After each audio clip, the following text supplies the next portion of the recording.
ಬೆಳಿಗ್ಗೆ ಒಂದು ರಜತ್ ಅವ್ರದ್ದು ಬೈಟ್ ಹಾಕಿದ್ದೆ ಹ್ಮ್ ನಾನು ಹ್ಮ್. ಚಾನಲ್ ಅಲ್ಲಿ. ಹ್ಮ್. ಅಲ್ಲೊಬ್ರು ಪ್ರಶ್ನೆ ಕೇಳಿದ್ದಾರೆ, ಇಷ್ಟು ವರ್ಷ ಆದ್ರೂ ಯಾಕೆ ನೀವು ಸುಪ್ರೀಂ ಕೋರ್ಟ್ ಹೋಗಿಲ್ಲ ಕೇಸು ಅಂತ. ಅದಕ್ಕೆ ನೀವೇನಾದ್ರೂ ಎಕ್ಸ್ಪ್ಲೈನ್ ಕೊಡ್ಬೋದಾ? ಅಲ್ಲ ನೋಡಿ, ಸುಪ್ರೀಂ ಕೋರ್ಟಿಗೆ ಹೋಗಬೇಕು ಅಂತ ಹೇಳಿದರೆ ಅದಕ್ಕೆ ಬೇಕಾದಂತಹ ಪೂರಕವಾದಂತಹ ಮಾಹಿತಿಗಳು ಇರಬೇಕು. ಹೌದು ಸರ್. ಇವರು ಅದಕ್ಕೆ ಮಾಡೋಕ್ಕೆ ಬಿಡ್ತಾನೆ ಇರಲಿಲ್ವಲ್ಲ. ಸೌಜನ್ಯ ಹೋರಾಟ ಪ್ರಾರಂಭ ಆದ ಮೇಲೆ ಧೈರ್ಯ ಬಂದಿದ್ದು, ಗೊತ್ತಾಯ್ತಾ? ಇವ್ರು ಹೇಳ್ತಾರಲ್ಲ ಸಾಕ್ಷಿಯಲ್ಲಿ ಎಲ್ಲ ಕೊಟ್ಟಾಗಿದೆ, ಇವ್ರ ಮುಂದೆ ಹೋಗಿ ಕೊಡ್ಬೇಕಾ ಸಾಕ್ಷಿನ? ಅದೇನು ಪ್ರಶಸ್ತಿ ಪತ್ರನ ಅಥವಾ ಹಿಂಗೇನದು ಇದನ್ನು ಇವ್ರದ್ದು ಮೀಟ್ರ್ ಬಡ್ಡಿ ದಂಧೆ ವ್ಯವಹಾರನ ಇವ್ರು ಹೇಳ್ತಾರೆ, ಇವ್ರು ಮಾಡ್ತಾರಲ್ಲ. ಹಾಂ, ಯಾರ್ಯಾರಿಗೆ ಎಲ್ಲೆಲ್ಲಿ ತಲುಪಿಸ್ಬೇಕು ತಲುಪಿಸಾಗಿದೆ. ಇನ್ನೂ ಕೂಡ ಪ್ರಿಲಿಮಿನರಿ ಸ್ಟೇಜಲ್ಲಿದೆ.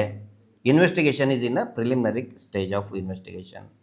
ಮುಂದೆ ಹೋದಂಗೆ ಕೊಡ್ತಾರೆ ಅವರು. ನೀವುಗಳು ಇದರಲ್ಲಿ ಕೂಡ ಎಷ್ಟು ಇದು ಮಾಡಿದ್ರಿ ಸರ್?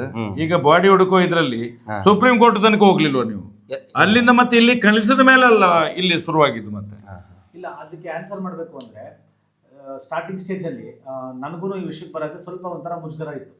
ಯಾಕಂದರೆ ಸರ್ ಸ್ವಲ್ಪ ಜನ ಥರ್ಡ್ ಕ್ಲಾಸ್ಗಳು ಇರ್ತಾರೆ ಸರ್, ಏನೋ ಬೇರೆ ಏನೋ ಫೇಮ್ ತೊಗೊಳಕ್ಕೆ ಇಲ್ಲ ಮತ್ತೊಂದು ನೇಮ್ ತೊಗೊಳಕ್ಕೆ, ನಾವು ಇದರಿಂದ ಒಂದು ಹೆಸರು ತೊಗೊಳಕ್ಕೆ ನಾವು ಮಾಡ್ತೀವಿ ಅಂತ.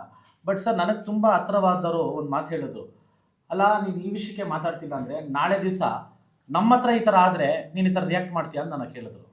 ಕರೆಕ್ಟ್. ನನಗೆ ಅವಾಗ ಅನ್ಸಿದ್ದೇನು ಅಂದರೆ, ಅಯ್ಯೋ ನಾವೆಲ್ಲ ಗಂಡಸಾಗುಟ್ಟಿ ಈ ವಿಷಯಕ್ಕೆ ನಿಂತ್ಕೊಂಡಿಲ್ಲ ಅಂದರೆ ಗಂಡಸೇ ಅಲ್ವಲ್ಲ ನಾವು.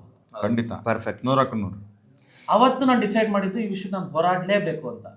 ಇದು ನೋಡಿ, ನಮಗೆ ಯಾರೋ ಹೇಳೋದ್ರಿಂದ ಬರೋದಿಲ್ಲ. ನಮ್ಮ ಒಳಗೂ ಕೂಡ ಒಂದು ಕಿಚ್ಚು, ಪ್ರಜ್ಞೆ, ಒಂದು ಕಾಮನ್ ಸೆನ್ಸು ಅನ್ನೋದು ಇರ್ತದಲ್ಲ. ನಾಳೆ ನಮ್ಮನೆ ಹೆಣ್ಮಕ್ಳು ಕೇಳ್ತಾರೆ, ಇದಕ್ಕೆ ಜಯ ಸಿಗೋದು ಗ್ಯಾರಂಟಿ. ನಾವು ಬರಲಿಲ್ಲ ಅಂತ ಹೇಳಿದರೆ ನಾವು ಕಳ್ಕೊತೀವಿ.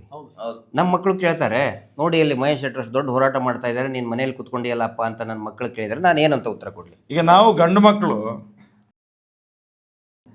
ನಾವು ಅಲ್ಲಿ ದೇವಸ್ಥಾನಕ್ಕೆ ಹೋದ್ರೆ ಸಂತೋಷವನ್ನಂತ ಒಳಗೆ ಹಾಕಿದ್ರೆ, ನಮ್ಮನ್ನು ಒಳಗೆ ಹಾಕಿದ್ರೆ ಗಂಡಾಗ್ಲಿ ಹೆಣ್ಣಾಗ್ಲಿ ಹೋದ್ರೆ ಸಿಕ್ಕಾಕೊಳ್ಳೋದಂತೂ ಖಂಡಿತ.